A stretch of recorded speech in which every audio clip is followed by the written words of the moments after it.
Casper and Dennis here for Submission Radio, proudly brought to you by Engage Combat Fightwear. We're sitting here with Jessica Rose Clark, but it feels weird calling you that. We're used to calling you Jessie Jess. Who was the first person to ever give you that nickname, and what do you prefer? Do you go by Jessica Rose Clark, or is that a bit proper when you hear that? Or JJ? I hate JJ. Just for the record, I hate being called JJ. I gave myself the name Jessie Jess because I was trying to get away from an ex-boyfriend on Facebook, and then changed my name to that. And then it just He found you pretty easily. Yeah. So I'm like, well, there's only one of these. Let me try her name again. It is weird hearing Jessica Rose Clark though, because I feel like a father figure now, like very proper. It sounds very English. Yeah, I don't know. It's weird, but it's kind of nice as I'm getting older. Like, makes me feel more mature. But yeah, I'm happy with either. I like either. It's also good if you win an award because Jessica Rose Clark is the Oscar of the year. Yeah. If you ever want to go into that, let's talk about your success lately because I mean you've had a great run thus far. Big win over Paige Van Zandt. Tell us a little bit about the difference in life because here you are, middle to end of last year. You know the hardcore fan base knows about you, but you haven't really hit all the casual markets. You haven't really become the face of kind of Australian MMA. Now you pick up 2 big wins. Paige Van Zandt, one of the biggest names, as big as they come in the division.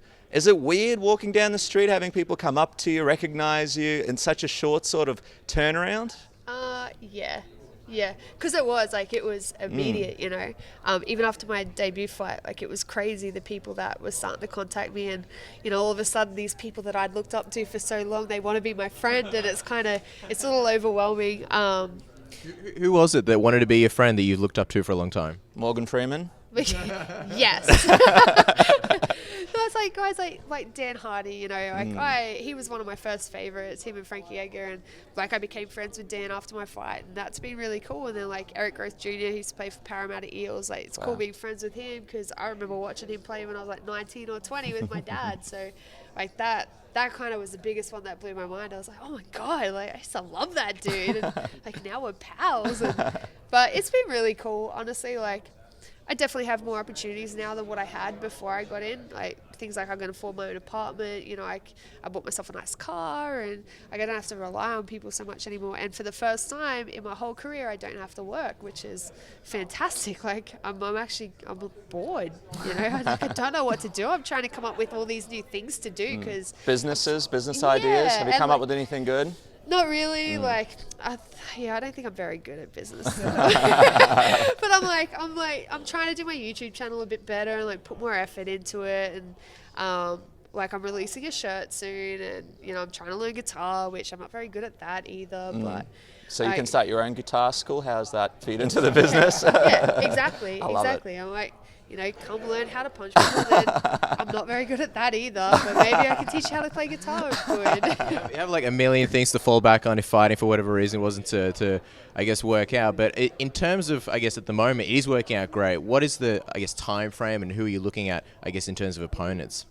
I would like to fight again in June or July. That's what we're working towards. National Fight Week?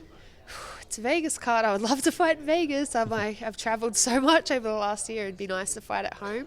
I don't really care who it is, to tell you the truth. There's a lot of girls in front of me. There's a lot of really good names. There's a lot of really experienced girls, and every single one of them would be a nice scalp. So whoever.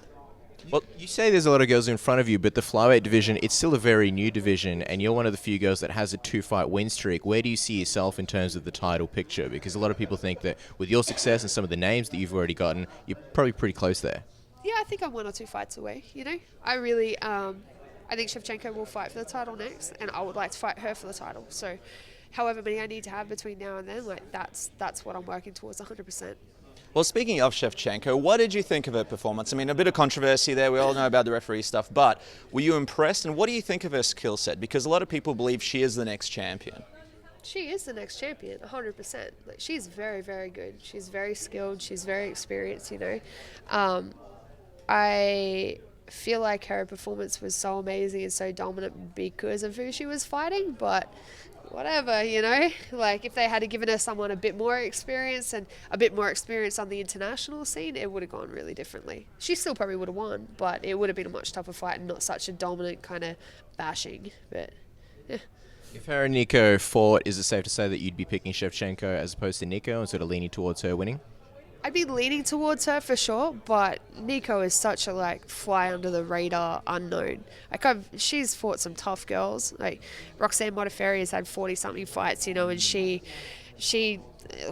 outclassed Roxanne, you know, and Roxanne's been killing people. So no one really knows what Nico presents yet. She might come out and surprise everyone, which is what she's been doing. So I think it'll be a really good fight. I'd still lean towards Shevchenko because I just feel like she's more intelligent, you know, and just has that experience, which goes a long way.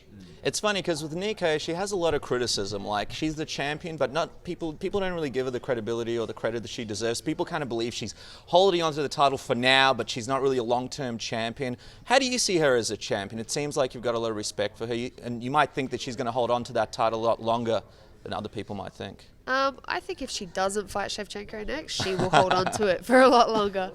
But it's the same thing, like, yeah, you know, she won that title having 6 fights or whatever it was, like some insanely small amount of fights. But then when you look at some of the other girls that came through on the first female tough season, they'd only had 4 fights before they got to the UFC as well. So you can't really criticize her when there've been people signed on less. Like, yeah, she has the title, relatively inexperienced, but man, she put on some good battles to get there. So like, it's not like she had controversial decisions or anything like that. Like, she was beating the crap out of people, so she deserves it for sure. All right, well, as we wrap up, because I know you want to get out to Perth, you want to enjoy it, it's great down here. You mentioned you want to come back, you want to fight soon. Any names in mind that you're thinking of as a potential opponents? Anybody that you're thinking of putting forward to the UFC? We've already mentioned Alexis Davis. I think she'd be a really good fight. She's ranked number 3 or 4 now, so that's kind of who I'm aiming towards. But it's really who they have available, you know. Great, thank you so much. Welcome.